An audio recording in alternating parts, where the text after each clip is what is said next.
मजीद अच्छी वीडियोस के लिए हमारे चैनल को सब्सक्राइब कीजिए और इस बेल आइकन को जरूर दबाइए। हजरत अली अल मुर्तज़ा रज़ियल्लाहु ताला अन्हा के सामने एक ऐसा वाक़या पेश हुआ जिसने उस ज़माना के तमाम उलमा कराम को हैरत में डाल दिया।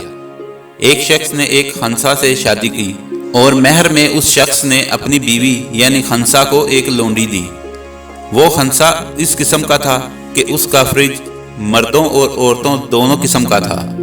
उस शख्स ने अपनी बीवी यानी खंसा के साथ जमा किया तो उससे एक लड़का पैदा हुआ, और जब उस खंसा ने अपनी लोंडी के साथ जमा किया तो उससे भी एक लड़का पैदा हुआ। और ये बात मशहूर हो गई और मामला अमीरुल मोमिनीन सैयदना हज़रत अली मुर्तज़ा की खिदमत में पेश किया गया।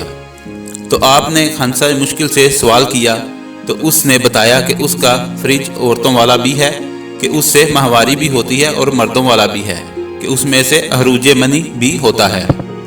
हज़रत अली ने अपने दोनों गुलामों बर्क और कंबर को बुलाया और उनको हुक्म दिया कि वो खंसा मुश्किल की दोनों तरफ वाली पसलियां शुमार करें। अगर बाएं जानब की एक पसली दाएं जानब से कम हो तो फिर उस खंसा मुश्किल को मर्द समझा जाएगा, वरना औरत। वो इसी तरह साबित हुआ तो हज़रत अली ने उसके मर्द होने का फैसला सादिर फरमा दिया। उसके हावंद और उसके दरमियान तफरीक कर दी, और उसकी दलील ये है कि अल्लाह ताला ने हज़रत आदम अलैहिस्सलाम को अकेला पैदा फरमाया, और जब अल्लाह ताला ने हज़रत आदम अलैहिस्सलाम पर आसान का इरादा फरमाया कि उसका जोड़ पैदा फरमाए ताकि उनमें से हर एक अपने जोड़े से सुकून हासिल करे।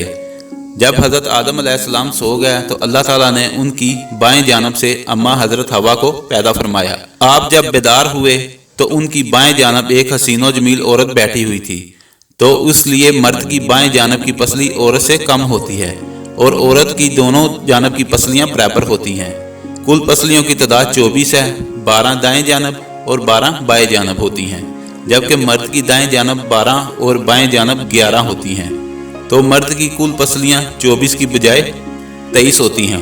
इस हालत के एतबार से औरत को ला अवज कहा जाता है, और हदीस शरीफ में तसरीह है कि औरत टेढ़ी पसली से पैदा की गई है, अगर तो इसको सीधा करना चाहे तो ये टूट जाएगी, इसलिए इसको अपनी हालत पर छोड़कर इससे नफ़ा उठाया जाए।